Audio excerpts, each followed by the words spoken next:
The sterile smell of the hospital lingered in the air, a constant reminder of the fragile nature of life.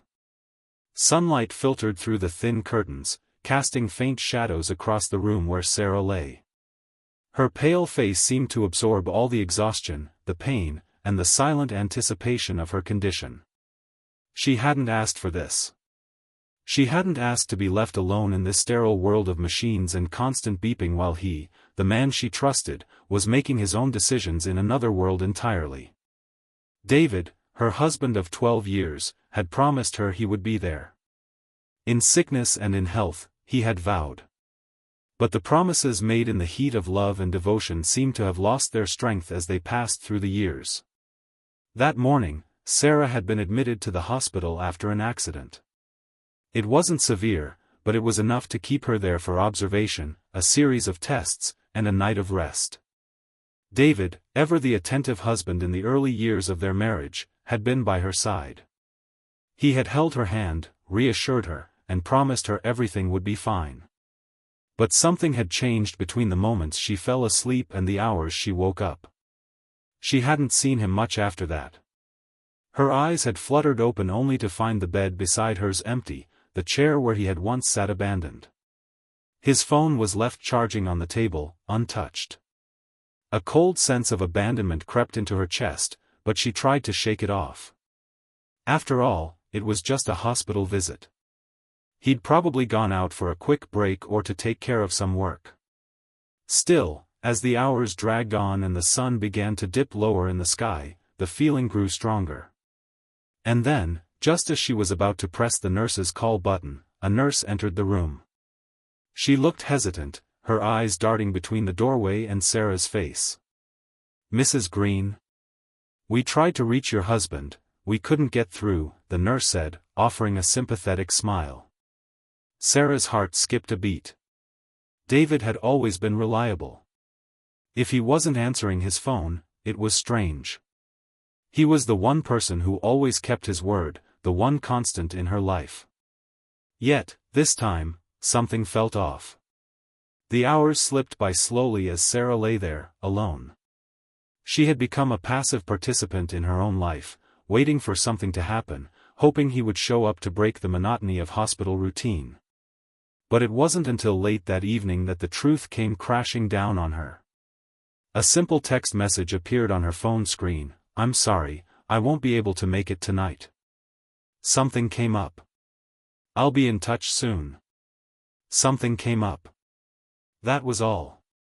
At first, Sarah didn't know what to think. She reread the message over and over, hoping for some hidden meaning, some indication of concern. But there was nothing. Just a cold, impersonal statement that set her heart on fire with confusion and pain. She tried to stay calm, to reason with herself. Maybe he had work to do. Or perhaps something urgent had come up that couldn't be avoided. But then a voice inside her whispered, something wasn't right. Something had changed. The night dragged on. She barely slept, her mind racing through 1,000 possibilities. She tried calling him, but he didn't answer. It was getting late, and her frustration began to mount. She tried texting again, "Where are you?" The response came swiftly, but it was brief: "With someone." Someone. That word hit her harder than any other. Someone. It felt like a slap across her face, like a secret she wasn't meant to hear, a betrayal she hadn't yet discovered in full. The truth, when it finally began to settle in, was suffocating. She knew. She knew David was with another woman. That was the only explanation for his absence, for his cold, detached responses. The pit in her stomach grew, and the walls of the hospital room seemed to close in on her. Sarah was no fool. She had seen the signs before. David's long hours at work, his sudden disinterest in their relationship, the moments of coldness that would come and go without explanation. But she had never wanted to believe it. She had hoped it was just stress, just a phase, something they could work through. She had held on to the belief that love, true love, could weather any storm. But now, she felt the storm rage inside her, and she was powerless to stop it. Her mind raced, recalling moments from their past together, the honeymoon phase, the years of joy and laughter, the way he had held her in his arms and promised they would be together forever. She had believed him then. But now? Now, she could only wonder what had happened to their love. David had made a decision, and it was one that would change everything. Meanwhile, across the city, David sat in a plush hotel room, the city lights blinking lazily through the window. His mistress, Olivia, was lying next to him, her blonde hair cascading over the pillow as she smiled up at him. He had been distant all day, his mind preoccupied with something he couldn't shake. "David," Olivia said, her voice soft but insistent. "You're thinking about her, aren't you?" He didn't answer immediately, his fingers tracing the edge of the glass on the nightstand. His heart was heavy, but not with guilt. He had convinced himself that this was what he needed, that this was the life he was supposed to live. "She's in the hospital, David," Olivia continued. "You said you'd be with her. Why aren't you?" David turned to face her, his expression conflicted. "I told her I'd be there. I left her a message." "That's it?" Olivia's voice hardened slightly, but it was clear that she was no longer just the carefree lover. There was a sharpness in her words now. "She'll be fine. She's always fine. She's strong," he said, his words laced with a mixture of reassurance and guilt. "I need this, Olivia. I need us." Her lips curled into a smile, but it was different this time. It wasn't playful, it was knowing. "You don't have to explain yourself to me, David. I know what you need." But even as she said those words, David's mind wandered back to Sarah. The image of her lying in that sterile hospital bed haunted him, the way she had looked at him with those wide, trusting eyes. He had promised her everything once. And now, he had nothing to give. Back in the hospital, Sarah finally drifted into a restless sleep, but it wasn't peace that found her. It was dread, the kind that crept into your bones and settled there, gnawing away at everything you thought you knew about the person you loved. When she woke the next morning, the sun was already high in the sky. The nurses came in to check on her, but she barely noticed. Her mind was elsewhere, running through the last 12 hours like a movie she couldn't stop watching. She could still feel the sting of his words. Still hear the coldness in his voice. And most of all, she could feel the weight of his absence. The morning sun rose like a thief, stealing away the last remnants of the dark hours and leaving Sarah in the cruel light of day. Her body ached, a constant reminder of the pain from her accident, but it wasn't the physical pain that plagued her. It was the suffocating weight of the betrayal that had taken root deep inside her. She had expected to wake up and feel better. Maybe the night had been a bad dream, a moment of panic, but when the morning arrived, it became clear that it wasn't. The message from David, the impersonal text, it was still fresh in her mind. The sting of his words had not softened, in fact, it had only grown sharper with each passing hour. "With someone." That phrase echoed in her mind as though it were a mantra, a constant reminder that her world had just shattered. The hospital room felt smaller with every minute that passed. The sterile walls seemed to close in, suffocating her. She lay there, staring at the ceiling, the ticking of the clock on the wall like a countdown to something she wasn't ready to face. Her heart, once filled with love for David, now thudded with a growing anger. But it wasn't just anger at him, it was anger at herself for not seeing the signs, for being blind to the truth when it had been staring her in the face. As the morning wore on, Sarah tried to gather the strength to face the day. The nurses came and went, offering her sympathy, but there was only one thing she needed: answers. She needed to know what had happened to her marriage, what had happened to the man she had loved for over a decade. But most of all, she needed to know why he had abandoned her, leaving her to fend for herself in the cold, sterile hospital room. Across town, David was already awake, though he had hardly slept the night before. The guilt gnawed at him, the nagging sense that he had done something irrevocable. He had told himself it was just a break, a temporary escape from the weight of his responsibilities, but deep down, he knew it wasn't.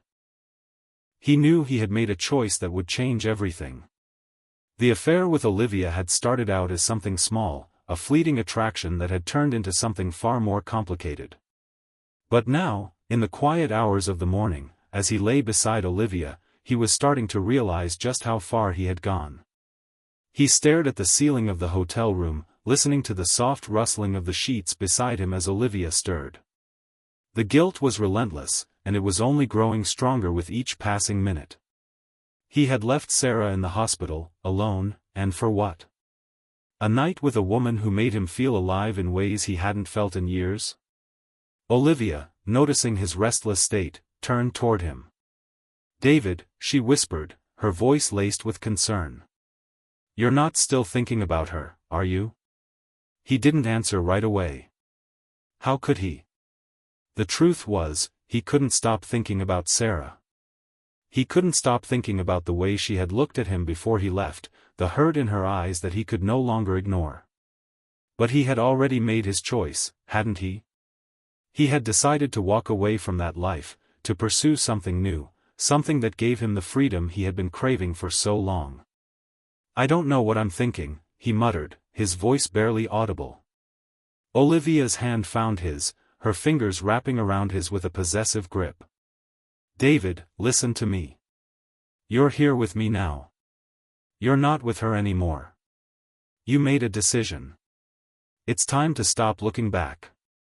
But as she spoke, David couldn't help but replay the last few days in his mind, the way Sarah had held his hand in the hospital, her voice shaking as she begged him to stay with her. He had promised her so many things, but now, those promises seemed like distant memories, replaced by the stark reality of his own desires. "I need to make things right," he said quietly, his voice full of regret. Olivia pulled away from him slightly, her expression hardening. "Make things right? David, what are you saying? You can't go back. You're here with me. Don't let her drag you back into her world." David felt a pang in his chest. He didn't want to hurt Olivia, but the pull of guilt was overwhelming. He had to face Sarah.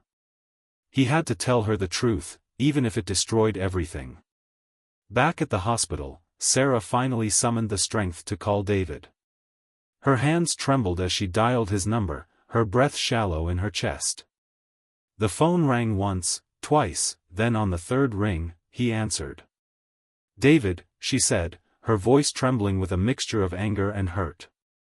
"Where are you?" He didn't respond immediately, and the silence stretched out between them like an eternity. Sarah could hear the faint sounds of movement in the background, but she didn't care. She needed to hear his voice. "I'm at the hospital, David," she continued, her voice gaining strength. "You told me you'd be here. I'm alone, and I don't know what to think anymore." David's voice came through the phone, strained and distant. "Sarah, I'm sorry. I didn't mean for any of this to happen." "Don't apologize," she snapped, her voice rising. "Don't give me your empty apologies. You made a choice, David. You chose her over me." There was a long pause, and Sarah could almost hear the wheels turning in his mind. He had been caught, and there was no easy way out. "I'm sorry, Sarah," he said again, this time with a note of sincerity in his voice. "I never meant to hurt you. I never wanted this to happen."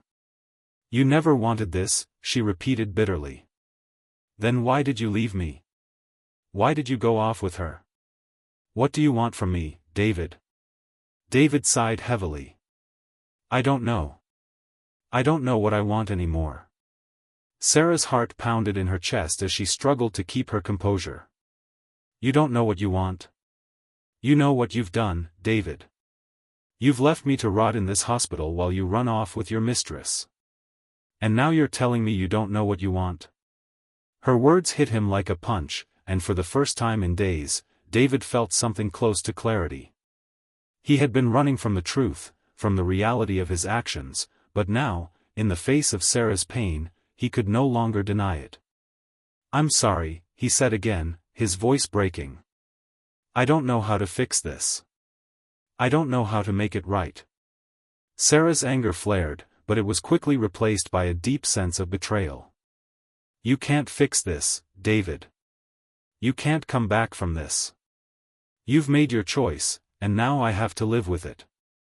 With that, Sarah hung up the phone, her chest heaving as the tears began to fall. She couldn't stop them, couldn't hold back the wave of emotion that crashed over her. She had always been strong, always been the one to hold everything together. But now, she was broken. The man she had loved, the man she had given everything to, was no longer the person she thought he was. David had made his choice, and in that moment, Sarah realized that there was no going back. Their marriage, their life together, it was over. David stared at the phone in his hand, his heart sinking. He had heard the pain in Sarah's voice, and for a moment, he felt the weight of the reality he had created. He had abandoned her. He had chosen someone else. He had destroyed everything. But even as the guilt threatened to consume him, another voice echoed in his mind, the voice of Olivia. The voice that had told him to stop looking back, to stop letting his past define his future. He stood up, pacing the room, trying to clear his head. But the more he thought about Sarah, the more he realized that he couldn't just walk away from everything they had built. He couldn't just throw away a decade of memories and promises. He had to face her. He had to make it right. The decision was made. David would go to Sarah. He would confront the wreckage of their relationship. And he would have to live with the consequences, whatever they might be. But one thing was certain, nothing would ever be the same again. And so, as Sarah sat in her hospital room, staring out the window, the door to her past creaked open once more. The man who had once promised to be by her side in every storm was about to walk back into her life. But the storm that awaited them would be unlike any either of them had ever known. The faint aroma of disinfectant lingered in the hospital air, mixing uncomfortably with the underlying scent of anxiety. Aryan stood in the corridor, hands clenched tightly into fists at his sides, his knuckles white from the pressure. Through the narrow window of the ICU room, he could see Kiera, still and pale, her breathing regulated by machines. Her body looked fragile, as if she might disappear if he blinked too long. His mind replayed the moment she collapsed. The way her knees buckled. The panic in her eyes. The way the world had slowed around him as he caught her, holding her like she was made of glass. The doctors had diagnosed it as emotional trauma-induced syncope, a loss of consciousness brought on by extreme emotional distress. But Aryan knew the truth ran deeper. Kiera hadn't just fainted. She'd broken. And he had broken her. The door behind him creaked open softly. Rui stepped in, her face streaked with silent tears.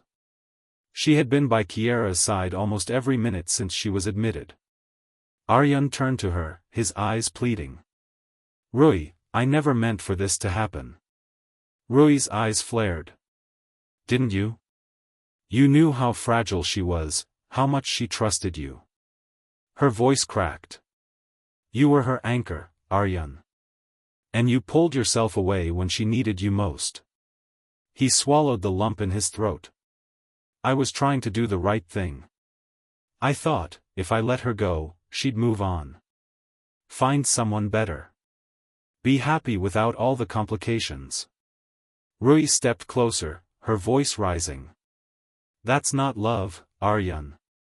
Love isn't leaving someone because you're afraid of how much they need you. It's staying. Even when it's messy. Even when you're scared.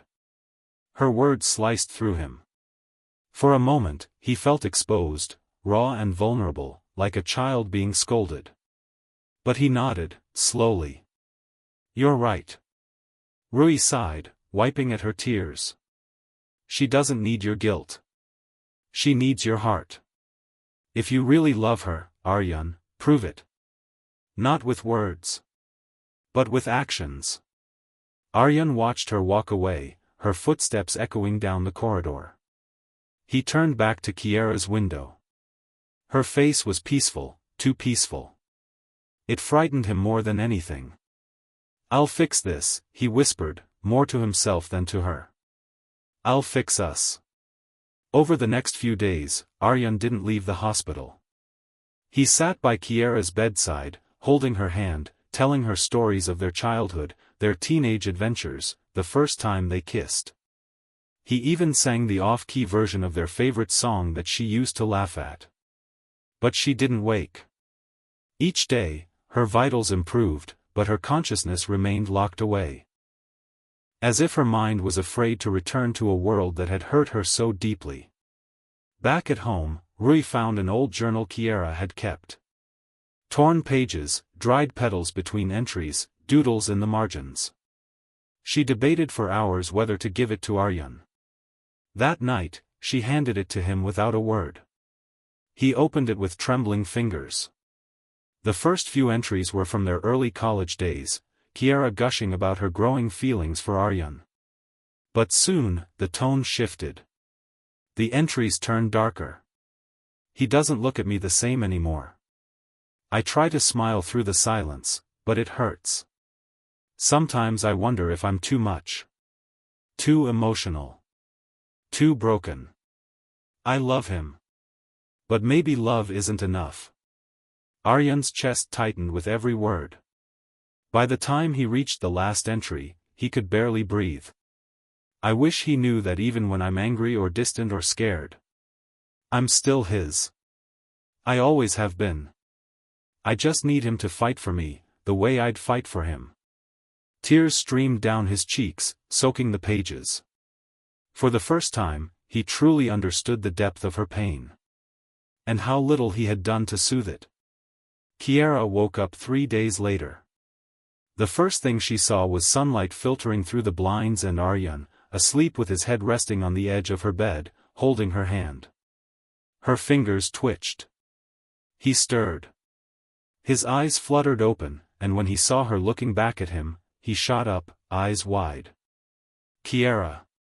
She blinked, confused and dazed. What happened?" "You fainted," he said gently, brushing hair away from her face. "You've been out for a few days." Her gaze flicked away. "Why are you here?" "Because I never should have left," he said, voice thick. "Because I was a coward who didn't know how to handle love that deep, that real." She closed her eyes. "You left me when I was already falling apart." "I know. And I hate myself for it." A silence settled between them. Aryan took a deep breath. "Kiara, I read your journal. I know I had no right, but Rui gave it to me. Every word tore me apart." She opened her eyes again, a shadow crossing her features. "So now you know how broken I am." "No," he whispered, "now I know how strong you are. To carry all that pain and still smile, still love me." Her lips trembled. "I want to be better," he continued. "Not just for you. But for us. I want to learn how to stay, even when things get hard. I want to fight for you. For us." Tears slipped from the corners of her eyes. He kissed her hand. "I'm not leaving again. Not unless you tell me to." She looked at him, really looked, and saw not the boy who had broken her heart, but the man who had finally grown enough to understand its weight. Recovery was slow. Not just physically, but emotionally. Kiara struggled with anxiety and fear, especially when she was alone. But Aryan never let her feel alone again. He took her to therapy. Attended sessions himself. They began to unravel years of suppressed pain, fears, and misunderstandings. They didn't jump back into romance. They built a friendship again. They laughed, cried, fought, and forgave. There were days Kiara pushed him away. Days Aryan faltered. But they always came back to each other. One evening, months later, they sat on a rooftop, the same one they used to visit in college. The city lights stretched around them like stars. Kiara leaned her head on his shoulder. "Do you think we're okay now?" He smiled softly. "I think we're real now. Not perfect. but honest. She turned to him. I'm scared, you know. Still. Of losing myself.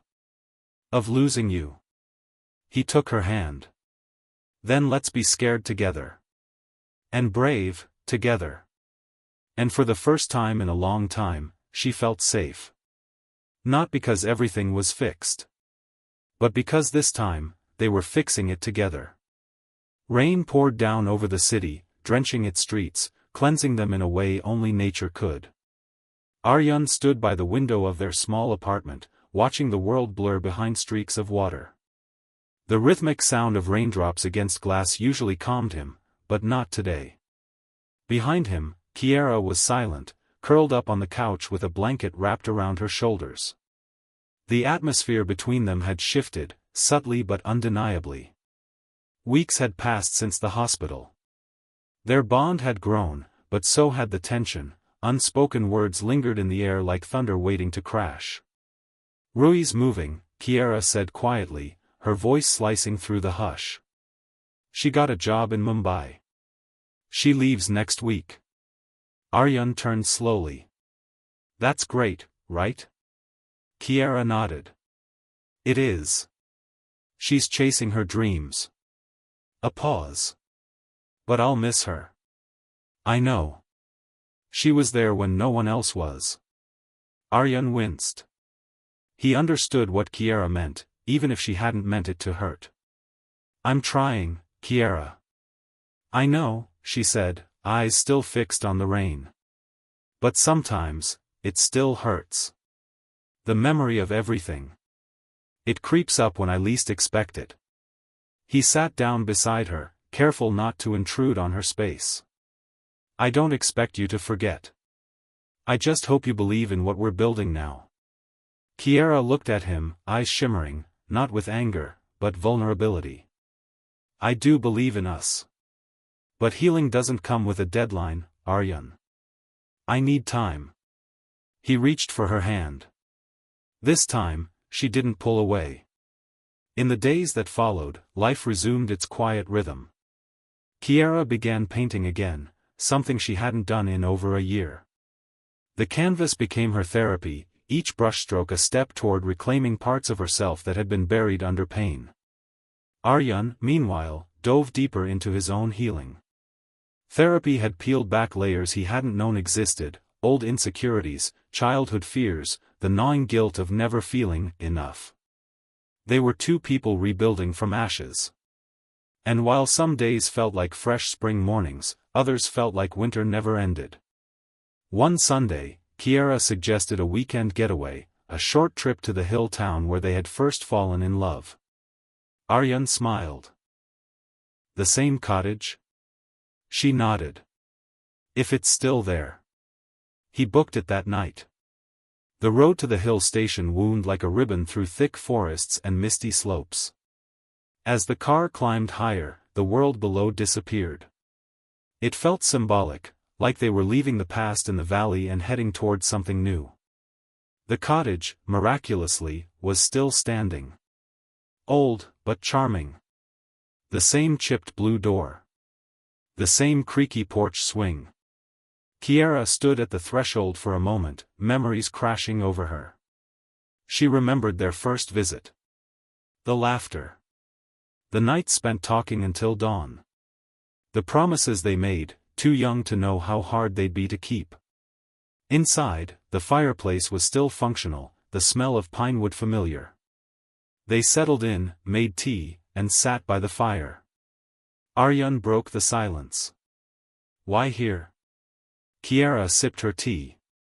Because I want to face the memories that scare me. Not avoid them anymore. He nodded, respect in his eyes. I used to think healing meant forgetting, she continued. But maybe it's about remembering without breaking. She looked at him. And I want to remember this place with you, again. For something good. That night, wrapped in thick blankets, they lay on the old mattress watching the flames flicker. Outside, the wind howled.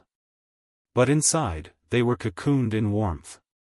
I used to think love was about never hurting each other, Aryan whispered. Kiera turned toward him. But love isn't about perfection, he continued. It's about choosing someone, even when it's hard. Especially when it's hard.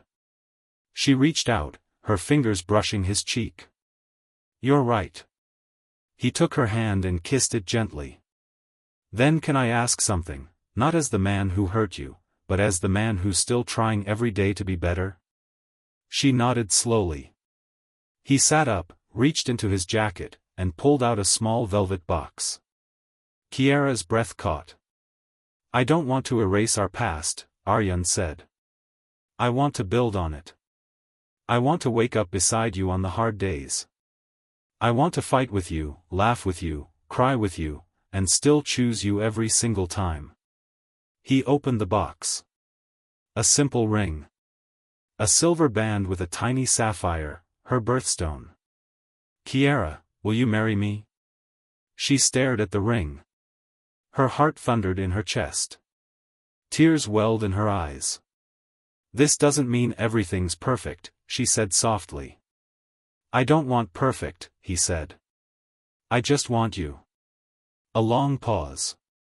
Then, through tears and a trembling smile, she whispered, yes. The morning after the proposal, the hills glowed golden with sunlight. Mist clung to the trees, and birds chirped like they were celebrating too. Back in the city, news of their engagement spread quickly among friends and family. Some were surprised. Some skeptical. But most were happy, especially Rui, who called from Mumbai, crying happy tears. You two are the definition of second chances, she said. Don't waste it. Wedding preparations began modestly. Kiera didn't want a lavish ceremony. Just something intimate. Honest. But the process brought new challenges. While trying on dresses, Kiera had a panic attack. Too many people, too many questions, too much pressure. Aryan rushed to her side, holding her as she struggled to breathe. I don't think I'm ready, she whispered. Then we wait, he said without hesitation. There's no rush. He cancelled the venue the next morning. That moment, more than the proposal, cemented everything for her. Not because he loved her, but because he respected her pace. Months passed. They traveled. Took cooking classes. Had fights about silly things, like how to fold laundry or whether pineapple belonged on pizza. They made new memories. Good ones. But trauma has a long shadow. And one night, after a small argument, Kiera broke down. I'm always scared you'll leave, she admitted. That one day, you'll decide I'm too much. Aryan pulled her close. I won't promise I'll never make mistakes again. But I'll promise this, I won't run. She cried into his shoulder. I love you more because of your cracks, Kiera. Not despite them. Eventually, they did get married. A quiet ceremony in the hills. Just close friends, family, and a sky full of stars. As Kiera walked down the aisle, barefoot on the grass, she felt peace, not because the journey had been easy, but because she'd survived it. And because waiting at the end of that path was a man who hadn't saved her, but stood beside her while she saved herself. Epilogue, Letters to the Future. On their first anniversary, Kiera gave Aryan a box filled with letters. One for their future children. One for the day they fight and feel like giving up. One for when they're old and gray. And one labeled, Open when you forget why we chose each other. Inside that letter, she wrote. You didn't fix me. And I didn't fix you. We just held space for each other to heal. That's love. And that's worth remembering, forever. The first year of marriage, for most couples, is the honeymoon period. For Kiera and Aryan, it was something else, something quieter, more grounded, but also, in its own way, more beautiful. Their mornings began not with grand gestures, but with coffee, shared silence, and gentle kisses on the forehead. It wasn't always fireworks. Some days were dull, even heavy. But there was peace in the ordinary, a peace both of them had fought hard to find. Kiera had turned the spare room into a studio. Canvases leaned against walls, sunlight poured through tall windows, and the air was often thick with the smell of turpentine and acrylic. Her hands were no longer hesitant. They danced across the canvas, pouring emotion, story, and color into every piece. Aryan had taken on freelance work. After years of chasing promotions, he wanted flexibility, more time at home, more time with her, and eventually, their future family. But love, real love, isn't just about harmony. It's also about weathering new storms. And soon, one arrived. It began with a missed period. Kiera stood in the bathroom, gripping the test, her hands trembling. Positive. Her knees buckled slightly as she sat on the edge of the bathtub. The emotions came in waves, joy, fear, disbelief. She told Aryan that evening. He froze. Then smiled, then laughed, and finally pulled her into a long, tearful hug. We're going to be parents. But Kiera wasn't smiling. Pregnancy brought with it more than just hormonal shifts. It resurfaced parts of her past she thought she had made peace with, her anxiety, the fear of abandonment, the shame that once consumed her after Aryan's betrayal. What if he left again? What if she wasn't enough? What if she messed up their child the way she felt her own parents had failed her? The questions were relentless. Aryan noticed her distance. "You're quiet lately," he said one night as they lay in bed. "I'm scared," she admitted, voice barely a whisper. "Of what?" "Of not being ready. Of being too broken." He sat up, took her hands. "Kiera, you're the strongest person I know. Strength doesn't erase fear." "No, but it helps carry it." She looked at him, eyes glassy. "Promise me something. Anything. Don't let me disappear. If I start to shut down, pull me back." "I promise," he said, and kissed her knuckles. The months that followed were a blur of ultrasounds, nursery shopping, late-night cravings, and tender belly kisses. But also, panic attacks, therapy sessions, and difficult conversations. Kiera cried when she heard the heartbeat. She cried harder when she couldn't sleep for nights, her mind spinning with what-ifs. Aryan, too, had his own battles. The pressure of becoming a father. The guilt of his past still lingering like smoke from an old fire. They went to couples counseling again, by choice this time, not crisis. "I want us to be strong before the baby comes," Kiera told their therapist. They learned how to argue better. How to listen. How to say, "I'm scared," instead of, "You don't understand." And slowly, something beautiful took root, resilience. Their daughter was born on a rainy August morning, much like the day Kiera told Aryan about Rui moving away. It was a long labor. Exhausting. Painful. Raw. But when Kiera held her child for the first time, everything else disappeared. Aryan sat beside her, eyes wide with wonder. "She's perfect." They named her Anya. The early days of parenthood were chaotic. Sleepless nights. Diaper disasters. Feedings every 2 hours. But in between the madness were moments that etched themselves into their souls, Anya's tiny hand wrapped around Kiera's finger. The first time she smiled. The way she calmed the moment Aryan hummed an old lullaby. Still, exhaustion bred tension. "You haven't taken a night shift in days," Kiera snapped one morning. "I've been working too, Kiera. It's not like I'm relaxing. I'm not asking for luxury. Just partnership." He sighed. "Fine. I'll stay up tonight." "No," she said bitterly.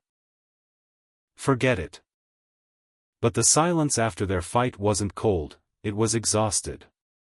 And by evening, Kiera found him dozing on the floor beside Anya's crib, one hand on her back. Her anger melted. She sat beside him and whispered, "We're doing our best, aren't we?" He nodded. "We're learning. Together." Months passed. Anya grew. Laughed. Crawled. Kiara painted her first post-birth collection, titled Rebirth. The final piece was of a mother and daughter surrounded by fog and light, fragile but fierce. Art galleries called. Her work was featured in a local magazine. Aryan, meanwhile, wrote a blog post about fatherhood and vulnerability that went viral. Men messaged him, thanking him for showing that strength didn't mean silence. They were building something new, not just a life, but a legacy. One evening, while putting Anya to sleep, Kiara noticed her humming a tune she didn't recognize. It wasn't from their usual lullabies. "Where'd you hear that, baby girl?" she asked softly. Anya pointed to Aryan's old guitar leaning in the corner. It had gathered dust since before their wedding. Later that night, Kiara brought it to Aryan. "Play for us again." "I'm rusty." "Doesn't matter." He strummed the strings tentatively, fingers searching for chords lost to time. Then, slowly, a melody emerged. Kiara joined in, her voice soft, raw, unpolished. Anya clapped from her crib. And just like that, the three of them were music. But peace doesn't last forever. A call came one morning that shattered their calm. Aryan's father had suffered a stroke. They rushed to the hospital, hearts in their throats.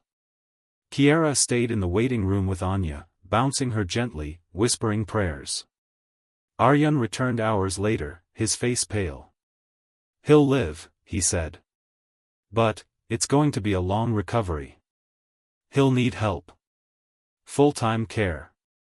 "Then we bring him home," Kiara said. Aryan blinked. "Are you sure? He's your father. And Anya deserves to know her grandfather."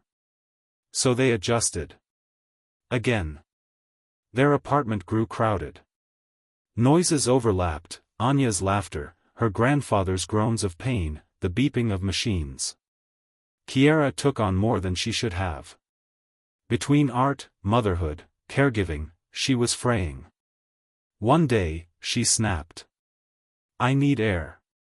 She left the apartment, walked until her feet ached, then sat at an empty bus stop. Her phone buzzed. A message from Aryan, "Come home when you're ready." "I've got it." "You're not alone." She cried. Then walked back. When she opened the door, Aryan was rocking Anya with one hand, feeding his father soup with the other. Love, she realized, wasn't just in the big gestures. It was in the doing. The holding on. The showing up. On their second anniversary, they didn't have a party. Instead, they sat on the roof, wrapped in a blanket, drinking tea while Anya slept. "I thought love was supposed to feel like fireworks," Kiara said. He smiled. "It does. But not all the time. Sometimes, it feels like this. Quiet. Steady." She nodded. "Like a lighthouse." Exactly. That night, before bed, Aryan pulled out the box of letters Kiara had given him. He opened the one marked, "Open when you forget why we chose each other." He read it again. Slowly. Gratefully. Then he wrote his own letter. Sealed it. Labeled it, "For when she forgets she's enough." He placed it in the box. Just in case. 3 years had passed since Kiara and Aryan exchanged vows under that modest mandip, the scent of jasmine and the sound of monsoon rain still fresh in memory. In those 3 years, life had been a mosaic, moments of brilliant joy fused with struggle, healing, and renewal. They had survived betrayal, rediscovered trust, brought a daughter into the world, and nursed Aryan's father back from the edge of death. But now, a different kind of silence filled the apartment. Not a silence of absence, but of simmering unrest. The kind that grows slowly, quietly, beneath the surface of routine. It began subtly. Aryan started working late again. Deadlines crept in. His blog took off, he was now consulting for other men's wellness platforms. Kiera, meanwhile, was painting less. Not for lack of inspiration, but time. Between Anya, the house, and caring for her father-in-law, her art took a back seat. They still loved each other.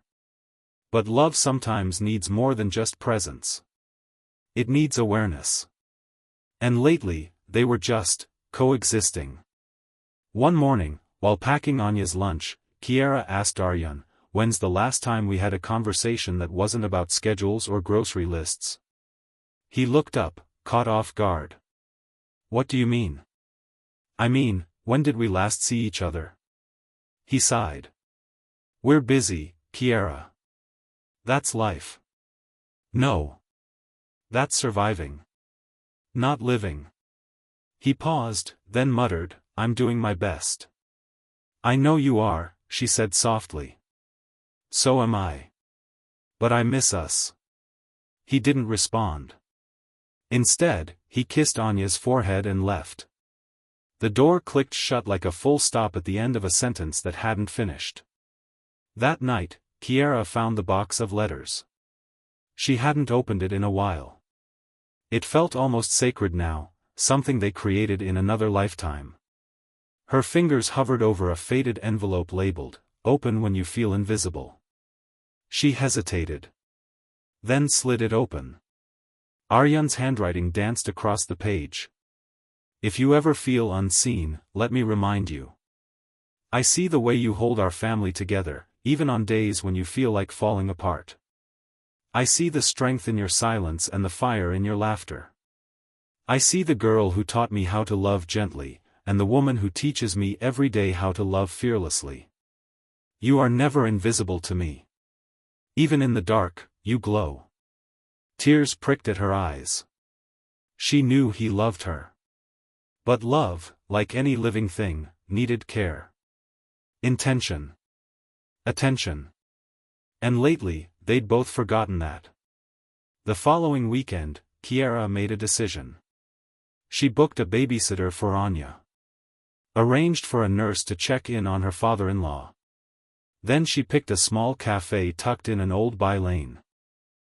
The place they went to on their first date, before titles and tears, before betrayal and forgiveness. She texted Aryan. 7 p.m. Café Mariah. Just us. He replied within seconds, "I'll be there." The cafe smelled of cinnamon and nostalgia. The walls were the same faded teal.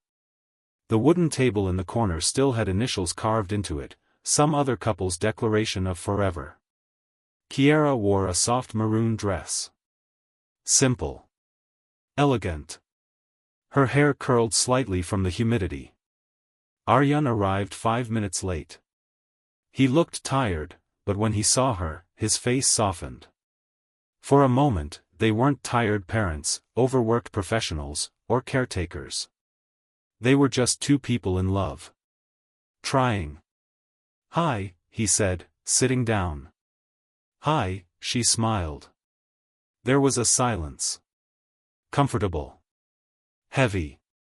Familiar. He reached across the table. She took his hand. "I'm sorry," he said.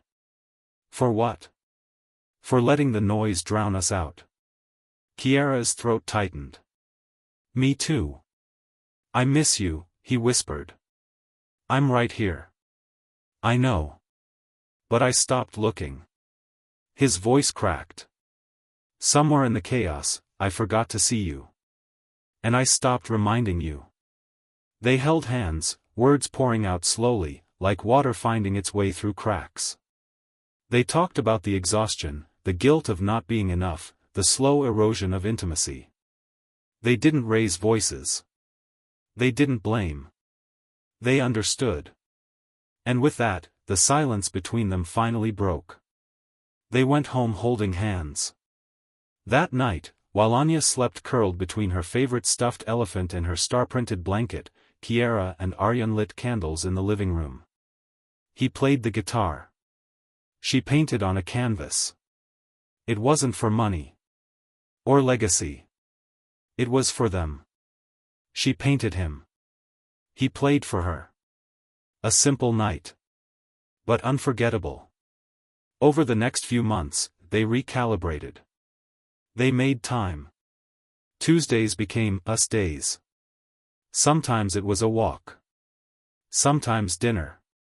Sometimes silence with tea. But always, together. Kiera returned to her studio, slowly building a new collection titled Stillness. Aryan reduced his consulting hours. He started teaching a local workshop for fathers, men trying to be present, trying to unlearn silence. Life didn't slow down. But they learned to pause within it. One afternoon, as they packed for a short family trip to Korg, Anya sat on the floor drawing with crayons. She looked up and asked, "Mama, how did you know Papa was the one?" Kiera chuckled, glanced at Aryan. "He made me laugh. And cry. And believe." Anya wrinkled her nose. "That's so many things." "Love is many things," Aryan added. "Sometimes, it's showing up. Even when you're tired. Sometimes it's saying sorry first. And sometimes, it's just listening." "Sounds hard," Anya said, sighing dramatically. They both laughed. "It is," Kiera said, pulling her in. "But it's also worth it." Their trip was simple. Misty mornings. Hot chocolate. Bonfires and ghost stories. Anya running through fields with a kite. Kiera taking photos of fog rolling over coffee plantations. Aryan writing notes in a leather-bound journal. One night, they stood under a sky scattered with stars. Kiera leaned into him. "Do you ever think about how close we came to never having this?" "All the time," he replied. "Do you regret anything?" "I regret hurting you. But not choosing me? Never. I'd choose you in every lifetime." She smiled. "Even if I yell at you about dishes?" "Especially then." Back home, they celebrated their 4th anniversary quietly, pasta and jazz on the balcony, fairy lights casting gold over their worn wooden table. They opened 2 new letters together. One Kiera had written to Aryan, "Open when you feel like giving up." The other, from Aryan, "Open when you forget that we're a team." They read them out loud. They laughed. They cried. Then they kissed like teenagers discovering love for the first time. A few weeks later, Kiera found out she was pregnant again. This time, she didn't cry from fear. She cried from joy. And when she told Aryan, he lifted her off the ground and spun her in a circle, both of them laughing through tears. "Anya's going to be a big sister. And we're going to do it all again. Better this time." "Yes," she said. "Better." Epilogue, 5 years later. The walls of their home are filled with art and photos. 2 kids now, a spirited Anya and a quiet little boy named Ishan. Aryan still plays his guitar. Kiera still paints. Their letters have doubled.